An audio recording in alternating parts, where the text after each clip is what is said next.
Back at it on FT Live on Stadium. Scotty Braun, AJ Pierzynski, Eric Kratz, and Lance Brozdowski joining us right now. You can see him on Marquee. He was a former remote video editor, worked at Driveline, player development analyst right now for Marquee. Does a great job and a good follow. Lance, great to have you on, dude, and nice to become Twitter friends as opposed to most people that like to troll each other on that platform. So how you doing? And let's get into it, right? Yeah, no, I'm hyped. Thanks for having me on. I didn't actually think you guys were going to reach out. I feel like most of the time when these discussions go on the internet, they never translate into an actual platform where you can have kind of a discussion that's actually back and forth. So I'm really curious to get all your guys' perspective and give mine. Appreciate it. Yeah, I'll try to do that, and people just want to keep typing back and forth. Not very constructive. So Agreed. We will have Ben Ruda on later, okay? Yeah. And he's the one, and that happened very organically. We're doing our show. We're talking about the Yankees because they had another loss, and we were kind of burying their season, bringing on a guest, and he's typing, hey, I think there's some issues in player development. Let's show Lance's tweet in response to what some of Ben was talking about, and Ben also tweeted. We'll have Ben on later, like I mentioned. But Lance said, bizarre training methods, in quotations, which is coming from Ben, have led to the Yankees following organizational ranks, combining the four levels. Number 3 in 90th percentile exit velo, number 1 in xWOBA, bottom 10 in chase rate, an objectively good organization at developing MLB hitters. MLB team underperforming offensively isn't a reason to dismiss and scapegoat what Dylan Lawson, the former Yanks hitting coach, and others have done from a process standpoint in the minor league system for the Yanks. I acknowledge that there are sharp teams who are subtly reworking how they value offense, especially from the perspective of two strikes and situational hitting. But if you are, I got that cut part. Wait, hold on. I got that. If you're doing that before you're developing bat speed and swing decisions on an org level, I'm not sure what to tell you. Okay, I did my best Lance impression. Now get into what you saw and heard from Ben, and then what you think is going right, and if you think there are things going wrong within, say, the Yankees as our case study. Yeah, it's a very nuanced discussion.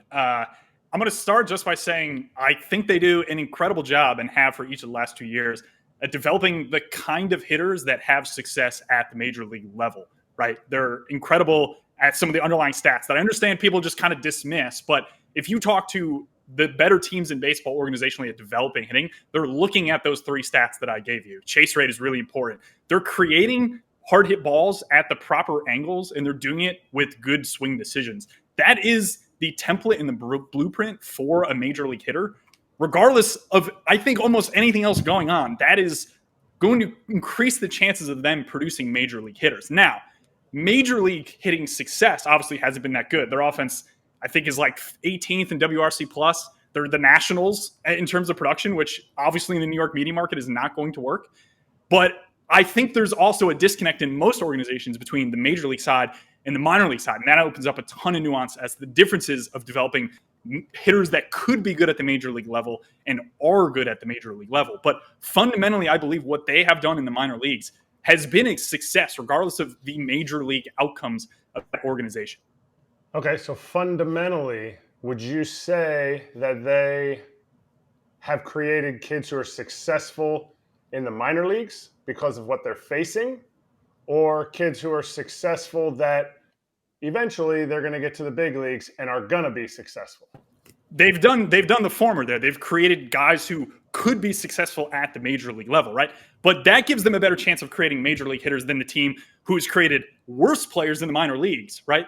That will then get up to the major league level and struggle even more. That is, I think, the distinction here, right? You just have to increase the chance that you're getting multiple major league hitters by valuing what teams value. Good swing decisions, bat speed are very fundamental things to lower level development of hitters generally, regardless of major league or minor league hitters, such that as you progress them through the system and you teach them at later parts of their career, swing decision making, 2-strike approach, which I understand is something that you don't think, I don't want to say you specifically, people in baseball don't necessarily value from an offensive standpoint, but there are teams adjusting models to understand what that 2-strike approach is and how a player adjusts into a 2-strike approach. But if you're doing that and you're not hitting the ball hard at the right angles and barreling the ball, then you're probably not a major league player to start, right? Among players this year who have 100 batted balls or so, everyone has hit a ball over 103 miles per hour. If you're a minor league hitter and you haven't hit a ball 103, the chances you're a major league player in any capacity are minute. They're so low to the point where the Yankees are taking the approach. And regardless of whether you agree with this or not, I just feel it's important to present the case that they're doing a good job of isolating off the skills that matter at the major league level. And they're taking the gamble that that will translate to major league hitting. It hasn't already.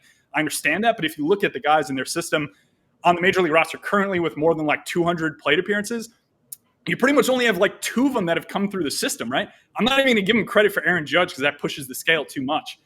Anthony Volpe is around a major league average player. I understand he's batting .213, but he's 22 years old in the major leagues. Like, I'm okay giving him a little bit of time. He's treading water there. He's not completely lapsing to the point where they need to send him down. Jake Bauers, I understand no one wants to talk about him, but like, he was a bad hitter for 3 or 4 years. He goes into the Yankees organization, and they do a specific thing well. They allow guys to understand pull power, barrel the ball. He's barreling the ball at over a 15% rate. He's a league average hitter. He went from 30 to 40% below league average to a league average hitter. Those marginal development gains, I think, are important and are routinely overlooked, right? If Jake Bauers isn't on this team is even worse. That, I think, is the distinction here. Okay. I'm going to try not to be the old guy here. I'm bitter against analytics, but here's my thing with what you're saying. One, they haven't developed anybody. Anthony Volpe, league average. Why? Because he steals bases, and his defense is above average. His offense is not league average. I don't care what you say. It's slightly below. It's right around it. Exactly. So he's not league average. They developed him. Okay. I want you to go in there. I'm looking at their top prospects right now. Look at their numbers. I got him down. Yeah. Okay. Spencer Jones. Okay. Yep. I mean, 785 OPS in high A. Okay. Jason Dominguez was supposed to be the greatest player ever. 756 OPS. Right. So, okay, I get what you're saying, that there are certain factors in developing major league hitters, but what I feel like analytics people don't understand, and I understand analytics, and I'm all for certain analytics being applied, okay? But not every guy is the same. So you might have a guy that's 6'7", Aaron Judge, and then you have Anthony Volpe. Guess what? You shouldn't have an Anthony Volpe going up there trying to hit 65 home runs and hit the ball 103 miles an hour, because guess what? On a physical limitation basis, he can't do that as consistently. Now, can he have a good approach? Yes, but also he needs to be able to two-strike adjustment, right? Put the ball in play, get a guy over. I mean, I'm not crying for a bunt, but hey, can you bunt? Can you 2 strikes? Can you drive the guy in, not take a wild swing, trying to hit a home run? Because the Yankees farm system said, well, if you strike out, it's fine, but also if you hit it 103, oh man, you're going to go to the next level, right? So there has to be, you can't just have it one way. And from what I hear from what you're saying is, their development is every hitter has to be the same. Let's look at Vladimir Guerrero, senior. You telling me his chase rate was good? He's in the Hall of Fame, right? There's certain. If I was told to do this, I never probably would have made it to the big leagues because this wasn't my game. Walking and not swinging. I swung and I put the ball in play and I got hits. But see, so for me, from a player standpoint, and this is where I think the Yankees miss it. I think they're trying to make everybody the same person. They're saying, okay, everybody beat Aaron Judge. Well, there's only one guy that's Aaron Judge. Stanton's not Aaron Judge, right? They have different swings, different everything. So to try to put everyone into one specific thing, I feel like is a tough sell because players know. They look at Aaron Judge and say, I'm not 6'7", 280 pounds. I'm Anthony Volpe. I'm 5'10", 190. And I have to do things a little differently. So that's my thing as a player. And I get analytics, and I believe in analytics can be good if used properly. Yeah, I totally get that. If I get a chance to rebuttal here, like, the thing is, I think in player development, you have to have strengths, right? Like, you have to do something well. I totally agree that every player is different. And in an ideal world, yes, every player is going to be catered to by the player development. But the reality is that some of the more successful teams in baseball, in terms of player development, have very specific things they're good at, right? And I think that's okay. Like, that's totally fine. It's like the Guardians do a really good job of acquiring contact hitters, right?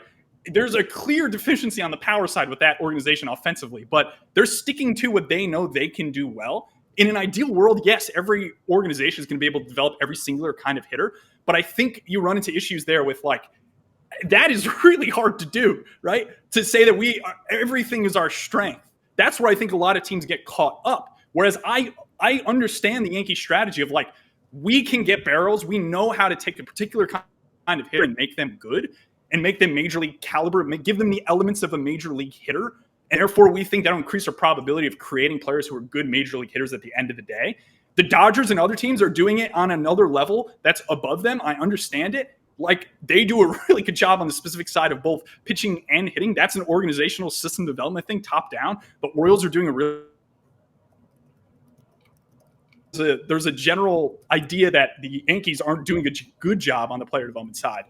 And that is, I think, the lapses, in my opinion. Like, they're doing a good job by the standards they have created. And I think that's a huge difference. They have metrics that they're going off of, and they are creating success on that template. Should there be more nuance to it? Sure. But the reality is, like, they're doing a good job with the template they have been given and providing the metrics they're hitting towards.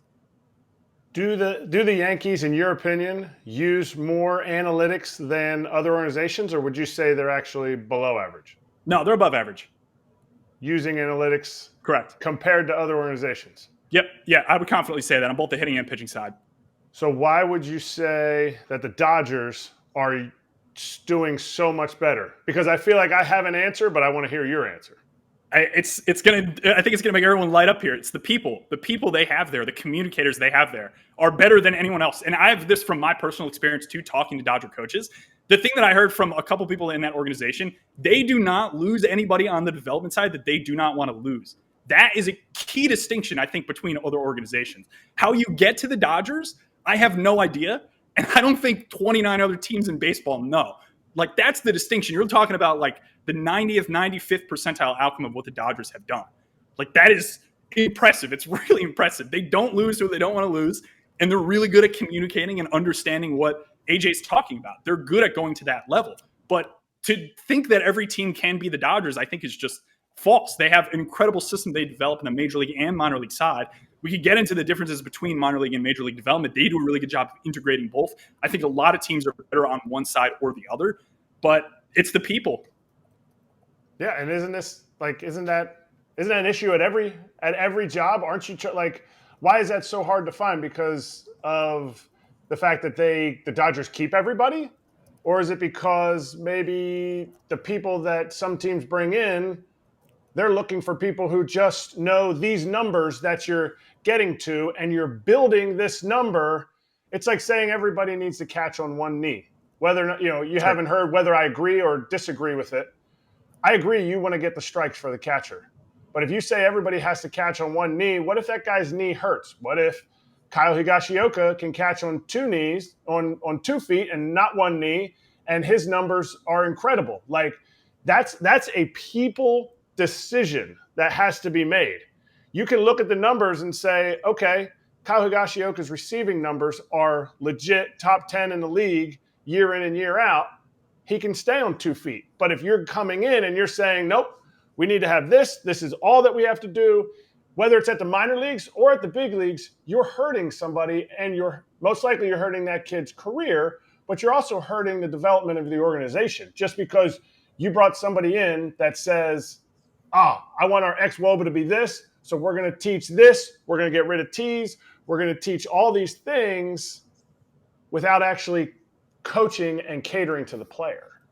I agree with that. What I'll say is that I think, and this might be a flaw of player development generally, like, I think a lot of these organizations take what you'd call almost like a venture capital approach, like where you're creating a portfolio and betting on what you do well such that you get incremental gains from the guys that you could develop into major league players. You're comfortable with losses, right? Portfolios in asset management have losses. Like, you're accepting those losses. You're going to have a certain amount of bad beats, and you have to accept that as an organization and be okay and trust that the system that you have built will allow you to be positive, whatever term you want to use, expected value return, major league players, major league playing time, major league contribution, at whatever interval of time you're basing it off of. So I just push back against the idea that, like, everyone has to be catered to. Like, the reality is I just think that's impossible. Like, I think that's so hard to do. Like, the Dodgers even lose guys to other organizations, and, like, I think they're okay with it for the most part. We've seen them make some really good trades. Let Mitch White go, not been great for the Blue Jays. They get a pitcher back who's now top 3 in their system, Nick Frasso. Like, they make a lot of moves like that as well, but they probably also lose guys, that end up performing well in other places. Like, Yordan Alvarez is a great example, right? He was a Dodger prospect at one point.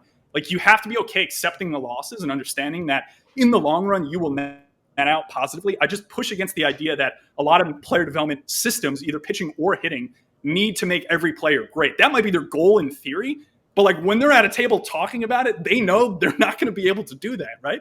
Like, if we don't have the ability to develop good changeups as well as another organization We might not take the guy who's a really good pronator who could turn over the ball and create good backspin and fade. We might just give him to the Marlins and have them try to figure him out. We might go for the guy that they can't develop,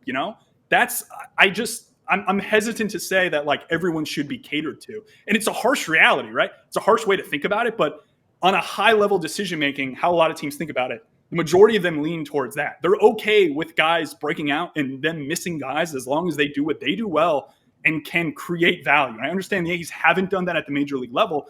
I think what they've done at the minor league level is set themselves up for success at the major league level. I get it's not there yet. Okay, so when does it come?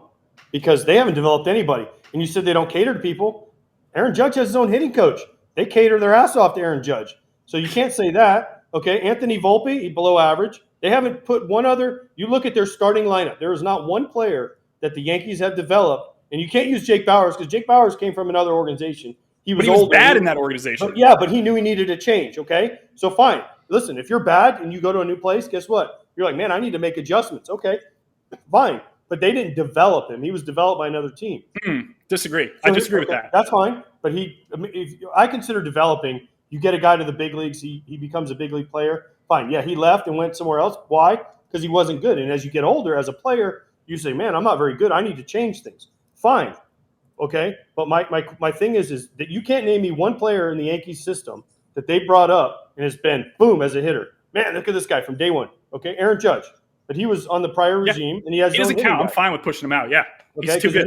There's not another one. Now, the other thing is, for me, is you've said all these things about numbers.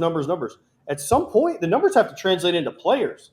Okay, and maybe it's a drafting problem. They're not drafting the right players. They're not trading for the right players. They're not finding the right players. But you say you can't develop everyone, but you need to be, as an organization, not only you say, organizations can only develop one type of player, and you brought up the Guardians. The Guardians don't just develop one type of starting pitcher. Savali's not a power guy. They have McKenzie. They had Bieber, right? They have Quantrill. They had all these guys, right? They're not all the same. They're not all cookie cutter. Like you're saying, The Yankees are trying to make everybody cookie cutter. Why can't you be good at developing other types? We just got to pick one. Like the Rays don't develop all the same players. They develop different guys. So why it's like you're making an excuse for the Yankees saying, well, they're the Yankees and they're great at X WOBA. Nobody gives a shit. Can they play at the big league level? Honestly.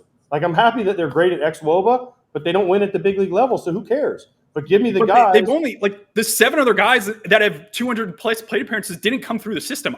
This gets into a nuanced topic of, major league hitting development versus minor league hitting development. The thing I'll say about pitching. Isn't the goal, though, to develop major league hitters? I don't give a crap. Yeah, but they haven't been given the opportunity to do so, right? This stats that I'm pulling are each of the last 2 seasons in the minor leagues specifically, and we're saying their player development isn't good because no one at the major league level is good. It's this is a 2-year project. You got to see the returns over the next year or two. This isn't something right now. No one in this system, if these guys are major league players at the major league level, I don't think they have as much influence over swing decisions and et cetera and all that. I get that the major league development might be slightly off. That's a discussion I think that's slightly separate from the minor league side being poor or bad or below average or whatever. They've done a good job. In the next 2 years, you're going to see hitters come from this organization who contribute at the major league level. The thing I'll say about pitching versus hitting is that pitching, the template for it is much easier, right? You can use companies like Driveline and Tread Athletics to send guys to. Hitting is reactionary to pitching. I imagine you'd agree with this, right? It's much harder to develop hitters, in my opinion, than it is to develop pitching. And I'm not the person that's running the systems in these organizations, but I've talked to people, and the template to develop pitching is almost so simple that it's shocking some other teams aren't doing it. The template to develop hitting, everyone says the same things. Everyone says hit strikes hard, right? But the reality is that everyone is saying the same thing, which means that no one actually has a competitive advantage in that window. Whereas you see much more nuance on the pitching side. The Guardians are the best team in the minor leagues at developing velocity in the minor leagues. You've seen this with multiple acquisitions from their organization. They have the lowest average fastball velocity in the minor leagues between Class A and AAA. And yet by the time they get those guys to the major league level, they are throwing harder. More, I can predict that on majority of guys that they've probably drafted in this most recent draft, et cetera. Pitching is a different beast, in my opinion, than hitting. Hitting is much more abstract and art-based, and there are not a lot of teams doing it, I think, incredibly well. The Yankees have just shown that in the minor leagues, they're doing, I think, a better job than a lot of other organizations. I understand it's not at the major league level yet, but I'd also argue that, the development at the major league level is different. You have 7 hitters there who, probably have their own hitting coaches, don't maybe listen to a guy like Lawson as to what they want to do. The guys coming up through the minor league system potentially have a chance. Now, this gets into much more nuance of like, if there's pressure at the major league level to win, are those guys even given opportunities to play, right? This is something I work for the Cubs network right now. I'm fascinated to see what happens with the Cubs. The Cubs have a lot of minor league hitting talent coming through the system, right? And I don't know if they're going to give a lot of those guys chances at the major league level. Like Pico Armstrong, obviously center fielder, Harvard Westlake. He's probably their future center fielder. Beyond that, you have the corner spots locked up in Ian Happ and Seiya Suzuki. And yet you have 3 other prospects in the minors that they have developed that I don't know if they're going to ever see the field in the major league level, right? Or they'll probably see it for another team. You just saw them trade Nelson Velasquez away, who's at least a major league average outfielder. Like, it's as much about developing hitters at the major league level as it is like developing guys that can acquire other pieces. And decision-making in Major League Baseball for minors is very political as well, right? So the Yankees can get to the point where they bring these guys to AAA in the majors, and then there could be a fundamental difference between what happens at the major league level and what's happening in the minor league level, such that these guys don't actualize their full potential. That's again another discussion. This discussion is very nuanced, I think. I push against the idea that like they haven't done a good job because they don't have current major league players. Like, I'll come back on in a year and a half, 2 years, and we'll see where they are. And we'll see if you're right, we'll see if I'm right. I just don't think you can look at the major league team right now and then look down to their minor leagues and be like, develop hitting. But the guy who developed this system, and we'll have to make this a quick one because we're almost out of time, was Dylan Lawson. Dylan Lawson created this system, whether it's right or it's wrong, and he came up to the big leagues and couldn't communicate this system. So this is my fundamental difference, is that communication, and you talked about these nuances, and these are the discussions player development has, that communication wasn't there to translate. So how could it be happening in the minor league level, say, hey, you're doing this really good, but in the big leagues, you're never facing a guy that's going to throw 93 with low spin rate at the top of the zone. But in the bushes, you're going to face that, and you're going to feast on it. That's a fair point. I'll say there's probably a lot of variables to that. Money is one, right? Like, major league development is harder to do because generally teams have massive investments in players, such that if you have an assistant pitching coach or assistant hitting coach come to a player and go, hey, we'd like to adjust this in your swing. We want you to close off your stance. We think you're over rotating and pulling everything too much. The Yankees might just be like, no, it's not going to happen. We have $15 million invested in him. That happens a lot more than I think people realize, right? Like, you hear about this all the time when guys go to other organizations and do really well. You then talk to people at the older organization and go, did anyone in there have the idea that other team executed? You'll hear yes a majority of the time. I guarantee you this happened with Tyler Glasnow going from the Pirates to the Rays. There are probably people in the Pirates organization pushing for Glasnow to make the changes he made with the Rays. This gets into this fundamental difference, I think, between the majors and the minors. Lawson, I'm fine saying he was not a good major league coach. You know, maybe he learns from this. Maybe he goes somewhere else and he's utilized where he has strengths, which is probably on the minor league development side. And then maybe you get a better coach who's able to then communicate to the major league players and figure out how to bridge that gap between what Lawson created in the minor leagues and what you want at the major league level. All right, good stuff. I like it. All right, Lance, thank you. I got out of the way because I want the players and you guys to get after it. So we appreciate it, dude, and we'd love to have you back sometime. We'll see what Ben says later on. So stay tuned. I'll be watching.